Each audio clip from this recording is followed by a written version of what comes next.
Good afternoon, my name is James and this is another Courier van review. This is the 2023 Renault Trafic long wheelbase. It's classed as, it's an L2, it's got a nice bit of room in the back. Let's have a look at it.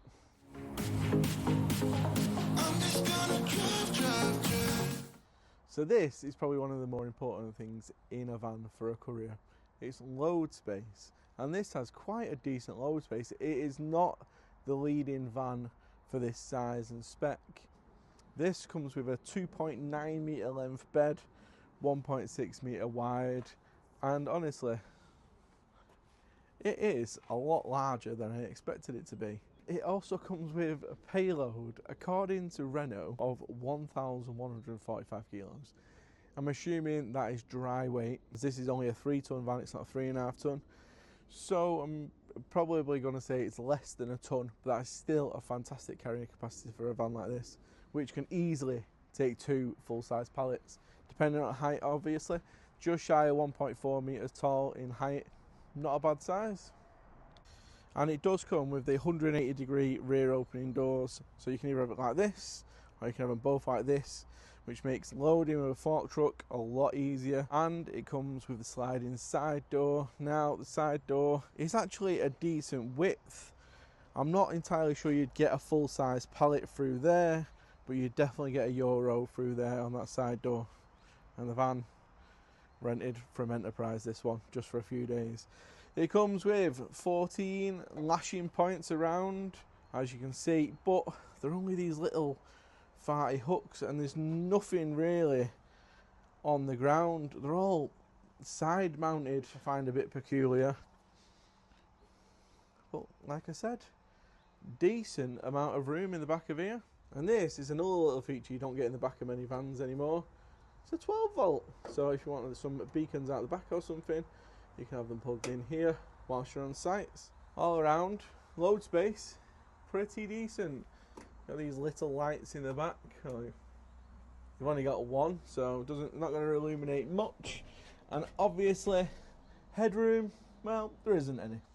This diesel, 2 litre diesel actually, does come with a hefty fuel tank. It's got an 80 litre tank and a 20 litre AdBlue tank. Not that anybody wants AdBlue, because it's just an extra expense. So let's move on to pricing. This is a 2023 with 37,000 miles on it, and I've been looking on Auto Trader, and you can actually pick one of these up this year with lower miles on for around 18,000, which is a really good figure. But there's an even better figure, because if you go on Auto Trader in the minute and put in for a Renault Trafic, the long wheelbase, same as this 2 litre version, there's loads that are currently on massive offers. Should be 30,000 plus VAT, down to 21 grand plus VAT for a brand new van, which I think is very, very cheap. I don't know why they're all on offer, but there's plenty of them on offer, especially the ones in white. But this is a Trafic Start. This is the base model of this van. And you can actually get the business model for cheaper than buying a used one of these. Well, than buying like a 25 plate one of these. You can get the business model for the same price or less. So let's have a look under the bonnet for a moment, shall we?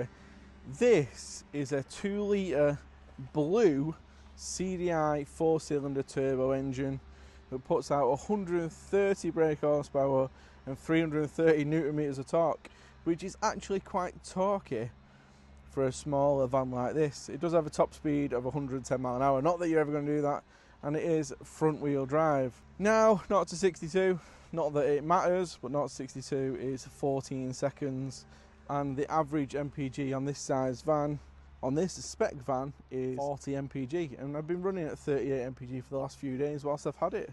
So, all in all, tidy little van from the outside.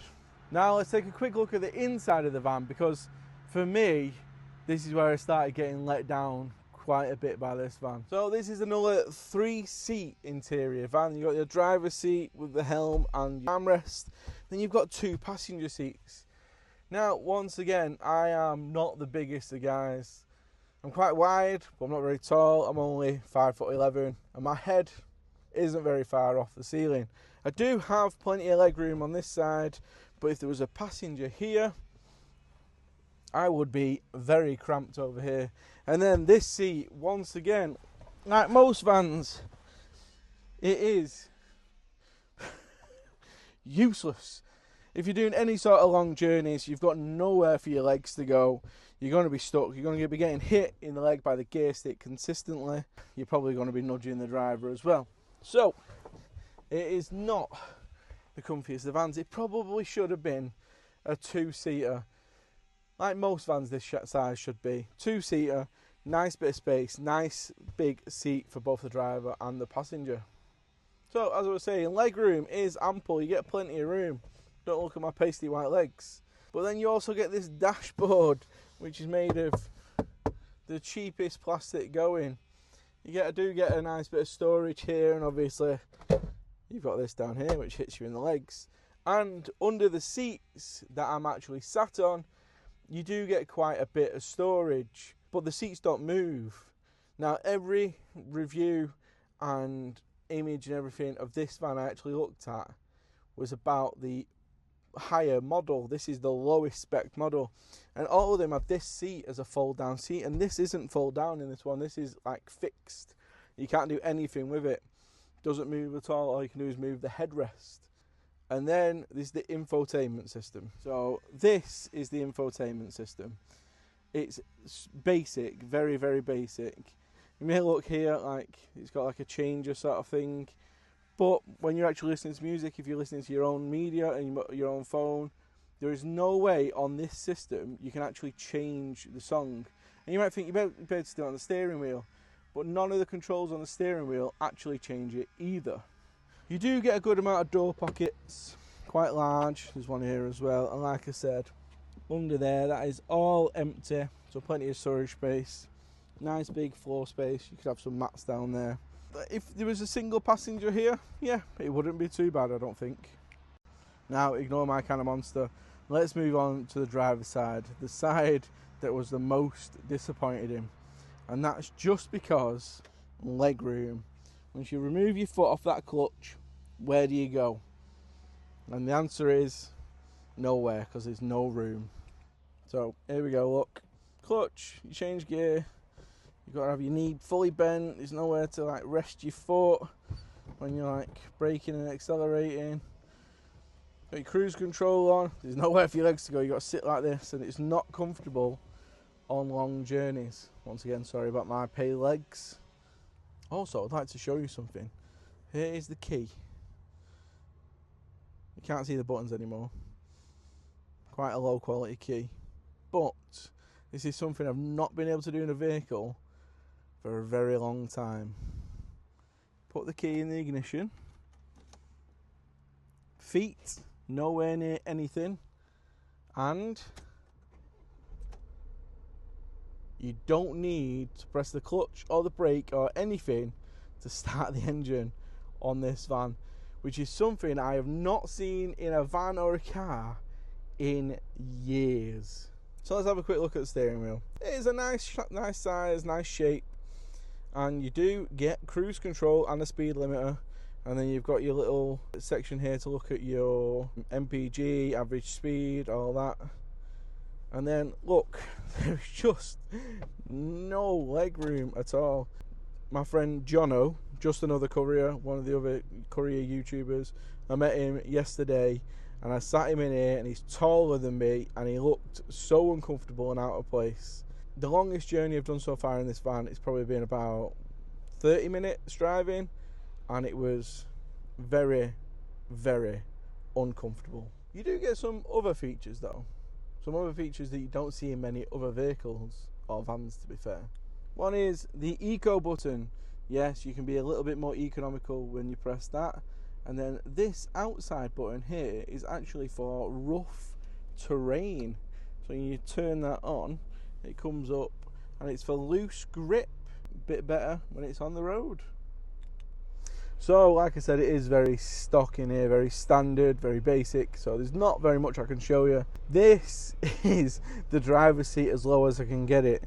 And look, like I said, there's not a lot of headroom, so if you hit a big bump, you may hit your head off the roof. When I picked this van up on Friday, actually, the seat was, I think it was all the way up. So when I got in it, I was actually like this, even though I'm not that tall. So I had to put the seat all the way down to actually be able to get in it and drive it and stuff. But like I said, leg room, even just sat here now, I've been sat here for a few minutes, so I've just been on a work phone call, and my knee is resting up against gear changer tunnel, whatever it's called, and it is aching. Like, there's nowhere for you to put your legs when you're not in gear, or you're not driving, or you are driving but you've got a cruise on or something like that.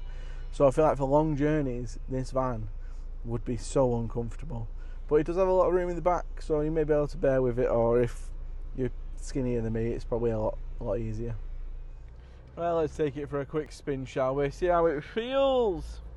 Now, this van is actually 1.97 meters tall, which is quite scary when you're now going under a 2.1 meter height barrier. I have been under this on the way in, so I know we can get out, but there's not very much room. But it does mean that this is a lot easier to park if you're going to, let's say, a shopping centre with height barriers, because most of them are around the 2.1 meters, 6'6", most of them, and you'll get this van in under, so it's pretty easy, and it's only 5 and a bit meters long, so it doesn't stick out of a car parking space too much. There's some very harsh speed bumps on this little track out, and quite a lot of potholes. So let's see how it handles empty. Oh God, it's not pleasant if I'm being honest. And this van, from what I've seen and read, isn't known for being very comfortable when it's empty, because the suspension is very firm, so it can take that large payload that it's got. And with it only being such a short wheelbase at 3.5 meters, it does have a really good turning circle. It's very, very harsh. Over bumps and rocky terrain. That one was the worst. It picks up really well, and I'm assuming that's because of that high torque figure which I mentioned before. It's not massively got loads of horsepower, 130 brake, but 330 newton meters of torque in such, it's not a small van, it's a, what would you class this as actually? Because I'd class this as a short wheelbase, but because it's 2.9 meters in the back, apps like the Courier Exchange, for instance, would class this as a medium wheelbase. I just don't think it has the height and the size to be classed as a medium. Now, I think for the price point of this van compared to like the Transit Custom, it is very good. Like, it's a lot cheaper. I don't know the longevity. I know someone who runs a few Renault Masters, obviously the bigger version, and he's had some major issues since they've hit like 120, 130,000 miles. Obviously with the Fords as well, they've got the wet belt, so they have major issues when they hit about 90 to 100,000 miles. They need that wet belt changing, which is internal in the engine, so not ideal. Is this a better option because it's not a wet belt engine? I don't believe it is anyway. None of the research I've done shows it's a wet belt. If you buy a cheaper van, as long as you maintain it and look after it, it'll probably run you for a few 100,000 miles. Even if you buy the most expensive of vans, like this 317 Sprinter in front of me, if you buy that and you don't maintain it and service it properly, it's still gonna break down and need lots of maintenance. Whereas if you're doing regular maintenance and looking after it, most vehicles have a decent lifespan. I will give this van one thing: every gear it has got torque. It is pulling like a freight train. The cabin, well, it doesn't feel very well insulated. There's a lot of road noise, and I feel like if I'm only doing 46 at the minute, and if I was on a motorway doing 60, 70 mile an hour, I feel like it'd be hard to hear myself think unless I had music blasting to try and drown out the noise. I did notice when I was shutting my driver's door, from when I was outside and shutting it, there's quite a lot of flex in the bottom, and I feel like that flexy bottom with just a bit of seal between it is probably where most of the road noise is coming up from. There was actually quite a lot of dirt and crap down there as well. And even though this van only has 30,000 miles on it, you wouldn't expect that sort of build up on a van already, unless they're not cleaned or maintained properly. But this is an Enterprise hire van, so I know they are cleaned and maintained properly. I've used quite a few of these now over the years, cars and vans, and they've never done me wrong. So, slow speed Trafic. We're doing 15 mile an hour. It's in second gear and it is just cruising. It is pretty effortless, but I've got that big issue again. Where does my leg go? I don't need my clutch at the minute. I might need to pop it in a minute if I slow down or I want to start speeding up. I need to change to third or first. But I've got to have my knee bent and up straight. If I've got it on an angle or I'm trying to like just relax whilst I'm driving, it's leaning against this gear tunnel and it is so uncomfortable. Maybe, I don't know if in the higher spec models they have like a cushion bit there, but I've just got hard plastic and it isn't comfortable at all.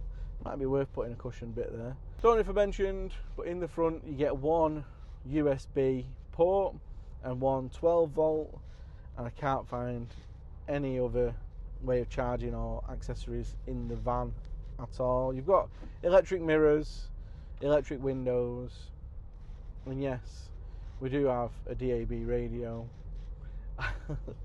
I'll be honest, the sound that was coming out of it before, it wasn't very good. It was very tinny. I don't think it's got the highest quality speakers in the van, but this, like I said, is the start model. It is the base model. It doesn't have any upgrades. It doesn't have aircon or anything. It does have cruise control, which I'm quite happy about. Even my van doesn't have cruise control. It doesn't have aircon, which was horrible when I picked it up on Friday and it was 27 degrees. But that's just how it is. Right, I need to really get out of this traffic. I'm now doing 7 mile an hour. 2,000 years later. Now I've spun a U-turn and got out of that traffic, as you can see going that way. I can put my foot down a little bit more, and it is a quickly accelerating van, which is all good and well. I don't know how it's going to handle with a load on it, especially that recommended 1,100 and something kilos, which is just daft and too high. I probably wouldn't put any more than probably 800 kilos in a van like this. You can still get 2 pallets in the back. You've still got plenty of room, plenty of space, 2.9 metres in load length.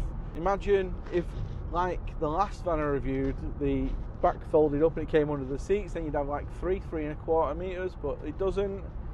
Maybe it does in some of the higher spec models, but it doesn't in this one. Plenty of room in the back, plenty of pulling power. Just, this cab is uncomfortable to be in. I think it's not a nice place to be for a long time. For me, it's not a van I'd like to be doing same day in any sort of distance work. No.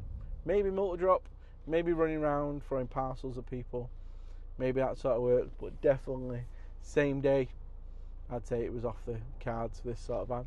I know people that have used this sort of van as well and have enjoyed it and liked it, and I can't get my head around how uncomfortable it is. If I gave it a score out of 10, probably a 5.5 for the good load space, good carrying capacity. Comfort just really lets it down, and obviously this is the base model, so it doesn't have any gadgets or anything like that. It doesn't even have any like safety extra features. The last van that I drove before, well, it wasn't mine, had as a standard, it had radar detection for the vehicle in front and assisted braking for that, and then that one that came around, actually came with cameras all around it so you can see everything.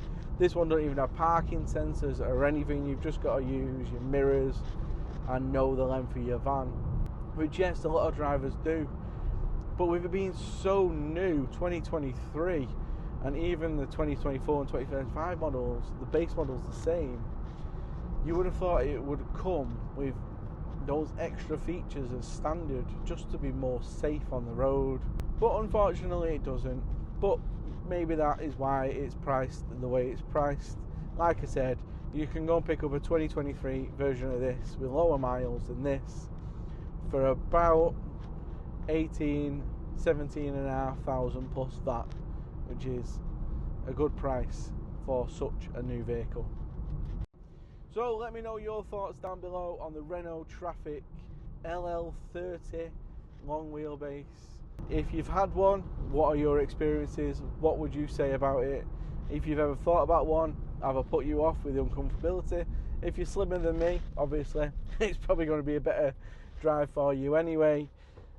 Or if you get the automatic maybe, and it doesn't have that third pedal, that's always an option. But that load space and the carrying capacity is fantastic for a vehicle of this size. 40 mpg isn't the best, but it's also a lot better than a bigger van, which is doing 30 or even in the high 20s like my Luton does. So leave your opinions down below. Thank you all for watching. Please like, subscribe, and if you want to see any more van reviews, let me know and I'll do some. Bye bye.